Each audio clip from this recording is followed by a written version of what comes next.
na may personal na kaalaman tungkol sa mga illegal na aktibidad ng droga ni Wesley Barayoga. Sa kabila ng aking pag-aalinlangan na tanggapin ang utos na ito, sa kadahilanang isang opisyal ng gobyerno ang aming target, ako ay napilitan na lang na sumang-ayon at sumunod dahil ang utos ay mula sa nakakataas na opisyal at upperclassman ko na si Colonel Leonardo. At ang utos ay galing mismo sa isang opisyal ng gabinete ni Ma'am Rowena Garma. Sa personal na aspeto, nag-aalala ko ano ang maaaring mangyari sa aking karera bilang isang pulis at higit sa lahat sa aking buhay, pamilya, kung tatanggapin ko at tatanggi ako, usundin ang utos.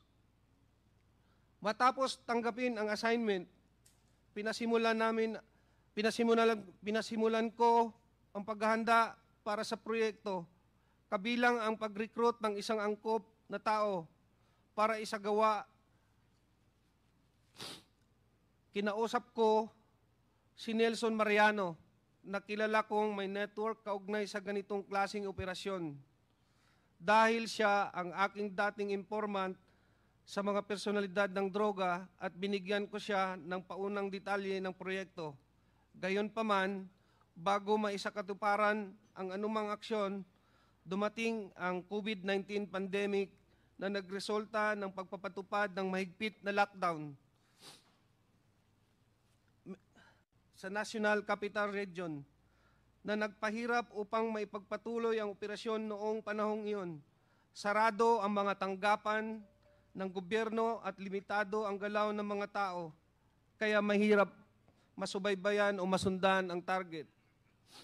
Matapos lumuwag ang mga lockdown measures at restriction, muling nakipag-ugnayan sa akin si Colonel Leonardo noong Hunyo 2020 at binigyan diin ang kahalagahan ng proyekto, lalo na't matagal na ang lumipas mula sa kanyang paunang utos.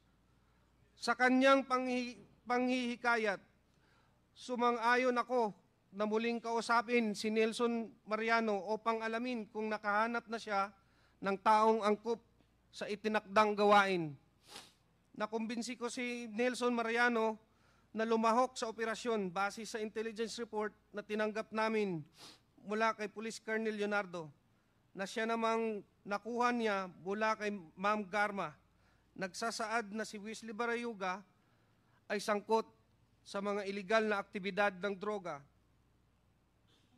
Sinabi rin ni Police Colonel Leonardo na may isang taong nagngangalang Tox ang makikipag-ugnayan sa akin at magbibigay ng karagdagang impormasyon tungkol sa target.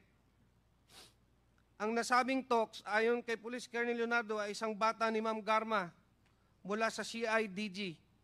Matapos makatanggap ng tawag mula kay Tox, sinabi ko sa kanya, mag-coordinate siya sa aking middleman na si Nelson Mariano, na siyang magbibigay ng impormasyon sa designated hitman.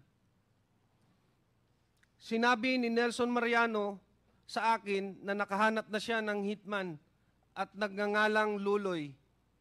Sinabi niya na maasahan si Luloy at kayang tapusin ang ibinigay na gawain. Sinabi ko kay Nelson na makipag-ugnayan sa kanya, si Tox,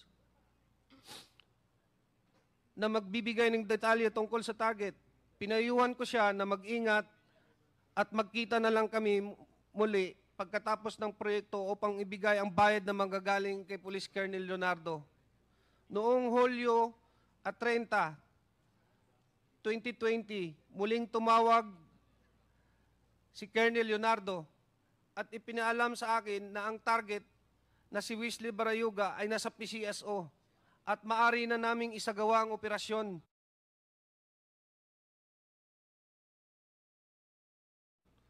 Ipinadala niya sa akin ang larawan ni Wesley Barayoga habang ito ay nasa conference meeting sa loob ng PCSO. Sinabi ni Colonel Leonardo na ang larawan ni Wesley Barayoga ay kinuha at ipinadala sa kanya ni Ma'am Garma. Sinabi rin ni Colonel Leonardo na hindi kami mahihirapan sa pagsasagawa ng operasyon dahil nag-issue na si Ma'am Garma ng isang service vehicle para gamitin ni Wesley Barayuga at binigay sa akin ang description at plate number ng sasakyan. Sinabi niya na maaari na naming tirahin si Wesley Barayuga pagkatapos niyang lumabas sa gusali. Ipinasa ko ang lahat ng impormasyong ito kay Nelson Mariano. Matapos na matagumpay na naisagawa ang operasyon, ipinaalam sa akin ni Police Colonel Leonardo na si Ma'am Garma ay nagbigay ng 300,000 bilang kabayaran para sa aming trabaho. At ito ay iaabot ni Tox sa aking middleman na si Nelson Mariano. At nang magkita kami ni Nelson, inabot niya sa akin ng halagang 40,000 bilang aking bahagi sa kabayaran. Isiginagawa ko ang salaysay na ito upang patunayan ang katotohanan ng mga nabanggit na pangyayari kaugnay sa pagpatay kay Wesley Barayuga na isinagawa sa ilalim ng utos at direktiba nila Police Colonel Edelberto Leonardo at Ma'am Rowena Garma. Bukod dito, ginawa ko ang pahayag na ito ng kusa. Walang anumang pamimilit, panggigipit o anumang uri ng kabayaran, salapi man o kahit anuman, at para sa anumang legal na layunin na maaari nitong paggamitan.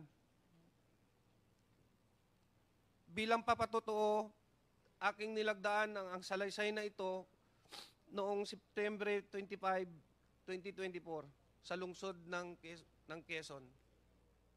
Congressman Pimentel, go ahead. Mr. Chair, can I proceed with my interpellation? Go ahead, go ahead.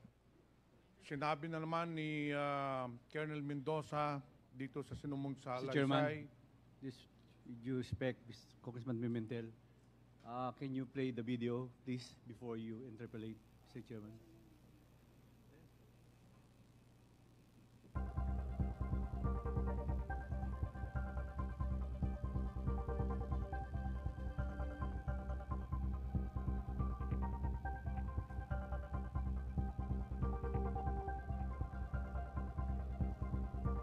Colonel Santi, ito ba yung